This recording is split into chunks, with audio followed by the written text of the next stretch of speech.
it's your girl Cordnie Ellese, and welcome to my channel on mommyhood and entrepreneurship. And today we are going to be talking about the things that you just might end up hating about entrepreneurship. But I do have this split up into parts, so this might turn into like about a 3 or 5 video series, because quite frankly, there's a lot of things that you really just might hate about entrepreneurship. But I am trying to do better about having super long videos. So if you guys do prefer the shorter videos, just let me know in the comments below. But let's go and get right on into it. So the very first thing that you just might hate about entrepreneurship is that you might not like people and people might not like you. That's just what it is. You just may realize that you're not a people person and that people don't naturally flock to you. So there are different ways to combat this. The very first way that you can combat this is that you can smile through it regardless and just realize that it's just a business transaction, and no matter what, they're your customers, so you have to treat them well. The second thing that you can do to combat this is you can take social classes or look at social videos, learn about what it means to be social and sociable, so that you can actually talk and communicate to people effectively regardless of whether or not you like being around them. And the second thing is that you have to figure out how to please your audience even when it's inconvenient. So even when you don't like them, even when they are, texting you or calling you or emailing you in the middle of the night, or when it's a weekend, or if it's on a holiday, or if whatever they're asking you for makes you have to go out of your way for something, whatever. Even though a lot of things may be inconvenient for you, unfortunately, these are your customers. Especially if you've figured out your niche audience, you want to make sure that you are pleasing that audience and that you are going above and beyond to please them. Just because you're a young adult, just because you're a mom, just because you are a new business entrepreneur, does not mean that your customer service should be lackluster because of the inconvenience. Suck it up and just fix it. The third thing is your family and friends don't want to pay you. Most of them are going to want something for free ski, or they're going to want something for cheap ski, or they're going to just flat out not hire you and hire somebody else instead. And a lot of times they'll end up hiring somebody and paying them a whole lot more than they pay you, even if that person doesn't offer as good of a service.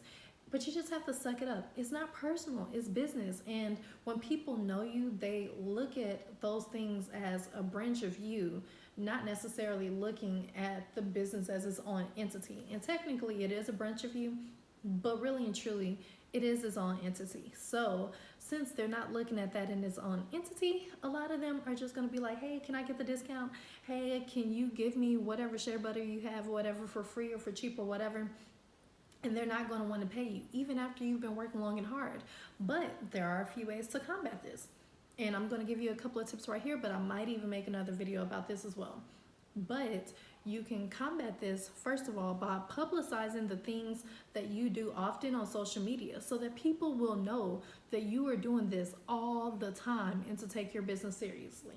The second thing that you can do is to not give in when people want discounts or when people want it free. If you've been in this business long enough for that to not be a thing anymore, tell them no, okay? And then the third thing that you can do is, if you don't feel comfortable giving it to them full price because they are so close to you, you can make a set discount amount for what you're willing to give friends and family, and what you're willing to give people who are like your best friends or your siblings or your parents, and what you're willing to give people who are just acquaintances, and have like a different discount tier for those people. So then that way, if they agree to it, fine, and if they don't, then fine, they can go somewhere else.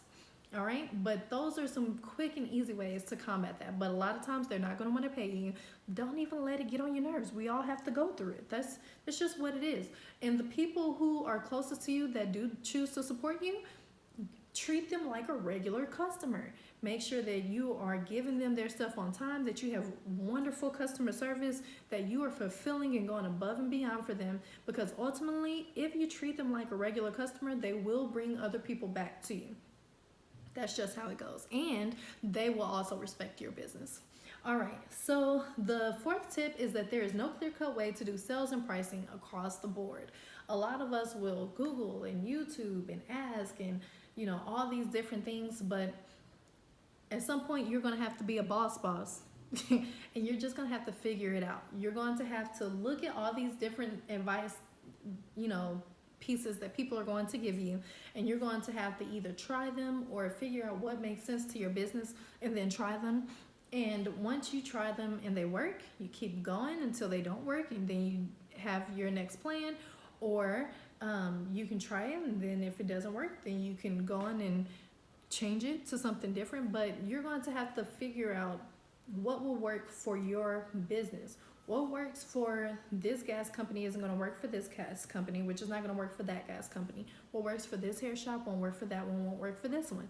But what you will realize is that sales for your business may work at a certain time. Pricing for your business may work at a certain time. I'm a photographer. I don't copy when other photographers do their sales and how they do their pricing. And the reason being is because they're not me. We don't have the same personality. Our schedules aren't the same. We don't have the same important things and the same values. Our photography isn't the same. Our business is just not the same. Even if we're both wedding photographers, even if we're both portrait photographers, even if they are both headshot photographers, whatever you might be, because y'all are two different people, two different businesses with different perceptions and values and experiences, the way you're going to treat business will be different. So what they're doing just will not make sense to you. You can of course try it, but then you're going to realize at some point jocking other people's ideas will just not work for you. Period. Now y'all can always learn from each other. Don't get me wrong. Y'all can always learn from each other, which should always be a give and take. But when it comes to jocking people's pricing, it won't work. So you have to figure out what will work for you and then just roll with the punches. What works will work, and then what doesn't, try something else. Tip number 5 is you will be in charge of figuring it out. So just like the pricing, this goes with everything. When you have to launch things, when you should tell people things, when you need to post to social media, what you need to say on social media, when to do your sales, when to change the type of season that you're going to have.